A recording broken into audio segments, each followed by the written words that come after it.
Well, maybe a little bit of everything. Do I think that, Stan Bowman and Jeff Jackson go to Connor McDavid and make personnel decisions, roster decisions? No. Do I think that he historically has had input and at times isn't afraid to share his opinion? Yeah, I think that all of that is true. And why wouldn't he, right? He's the best player on the planet. He's the captain of the Edmonton Oilers. But Mike Johnson made this point on Monday night on our preview show, and I think it's valid. It was way easier. Obviously, Bowman and company had been in negotiations with Jake Wallman, right? You don't announce Connor McDavid and then short time after Wallman's deal gets done. But Connor would feel good knowing that, all right, we've got Wallman done. Now we have Matthias Ekholm. These are two pieces that I'm comfortable with, that we can win with, but you're not done yet. Like, are we good with goaltending? Let's see in 20-25 games. Do we need pieces up front? Well, given the level of inexperience with certain players up front for the Edmonton Oilers, yeah, Stan Bowman has some work to do, if not this year, then in the next two, to keep McDavid happy. CJ, we'll get you out of here with a question about the game tonight. You're down there at Scotiabank Arena. This is the first time in 11 years Brendan Shanahan is not running the whole operation. Do you anticipate it looking, sounding any different tonight in terms of opening ceremonies, in terms of how they unveil things? Game ops, because he was involved in that, like heavily involved in that. The Keith Pelly era instead of the Brendan Shanahan era, do you think it'll be different for the fan experience and what we noticed at night one?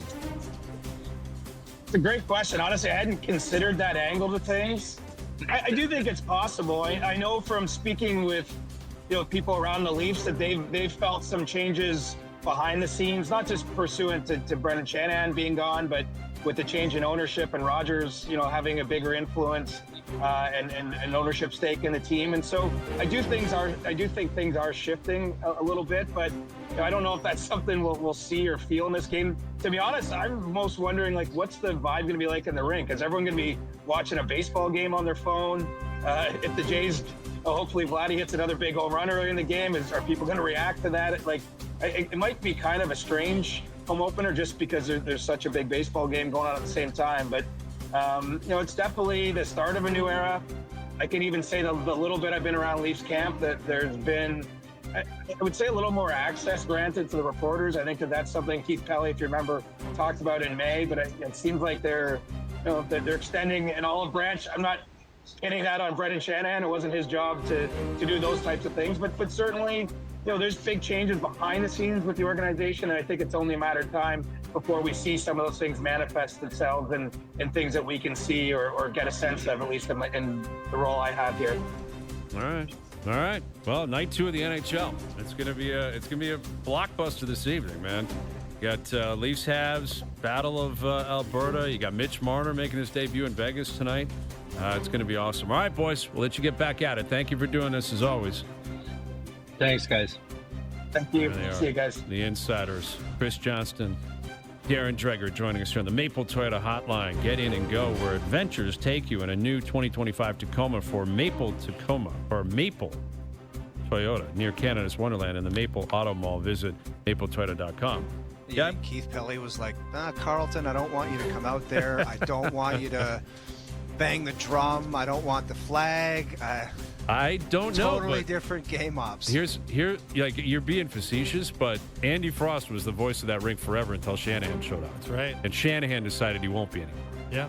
So that was one thing. The anthem singer, Shanny, was all over. The anthem singer was different. What the goal song was. Shanahan was involved in all of that. Oh, yeah. So someone's got to be involved in that stuff. And I don't know what Keith Pelly's going to do there. I mean, Keith's a showman, like you said, Dave. Like, Keith it's the entertainment business, and they're trying to win, and I don't expect it to be crazy different. I don't think it has to be crazy different. But no, but Keith's talking about, more fan access. They're trying to give away tickets to fans that don't get in the building on a regular basis. They're trying to make it more approachable. Now, that's not easy, given the Bay Street crowd and how they jack the prices and people pay it, and that's the free market. But that's the spirit behind it, at least right now. That's what Keith is telling people as he goes out and sort of, to your point, carnival barks and gets people hyped. Yeah, and when we had him on at at BMO Field. Like, he was talking about what they plan on doing in terms of access, in terms of production in the background. They hired Ryan Access Leslie. to what though? Hayes, Well, tickets for one. I mean, I'm not saying they're going to give you, like, they're not giving away the building, but they're giving away some tickets to fans that don't normally get in the building, and they're just trying to make it. They're just trying to do some different things. Ultimately, like, one thing about Keith Pelly, I'll tell you this, like, he's when he was at the European Golf Tour, he was an innovator. Like, they did a lot of different stuff that the PGA Tour wasn't doing in terms of giving access. They made their social media channels a priority way before a lot of the North American leagues were doing it. They were making the players more accessible to fans. That was a big push from Keith. I know that for a fact, and I think that's kind of what you're seeing here, right? Like, you're seeing the people involved in the team are a little more at ease in the way they're communicating. Now, it's easy to do that when you haven't played a game. You haven't played yet. You haven't lost big games. Yep. But it is what it is, and I think that comes from the top. Well, and yes, and I think that's important. I've noticed it. It's been very early in the process. Like you said, let's see what happens when they lose 5 in a row and all that kind of stuff gets tested. And again, when Shanahan got here, he did some amazing things, some incredible things with this team, including the alumni, the retirement of the jerseys, Legends Row. Fighting for an outdoor game. He did a lot of amazing things for this team. And Keith Pelly has been here. He's been here, I guess, a year and a half. Mm-hmm. But, this is going to take on his image more. And it's not just the Leafs. It's the Raptors. It's TFC, the Argos. They own a lot of teams and a lot of buildings. They run a lot of buildings. So he's a busy guy. But he is an innovative guy that's been in entertainment and sports and TV and media. He's done it all throughout his career. What's going to be fascinating now that you guys just mentioned all the things, Hayes, is what are some of the stuff that we thought was awesome that Shanny did? What if he doesn't like them? Well, kind of like Wiki coming in, like, take down get rid of black and white photos. Yeah, get rid of Legends Row. Get rid of it. So there's going to be some stuff that maybe he doesn't like, and how awkward is it that it's 10 years old and now all of a sudden it's not going to be around, or you're going to get rid of stuff? That'll be weird and fascinating to follow. Yep. For sure. Yeah, and ultimately it comes down to what the team does. Like, that's obviously what fans want, and the large majority of fans in the city and the country don't go to games, or at one game a year or whatever. But, I'm curious what it looks like. Tonight, opening night, the ceremony, it's something, again, the Habs have always done great. The Leafs have always fallen behind. Let's see what they have in store. Does it feel any different? It may not. And, again, the Jays will be on same first pitch and puck drop is coinciding tonight. Like, it's going to be a weird evening. It's a bit unfortunate, yes, but it's a reality.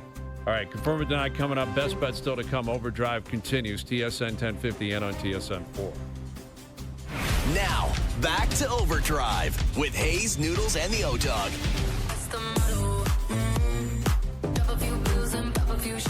Tell you guys one young superstar to watch and be interested in catching a little bit of that Blackhawks versus Panthers.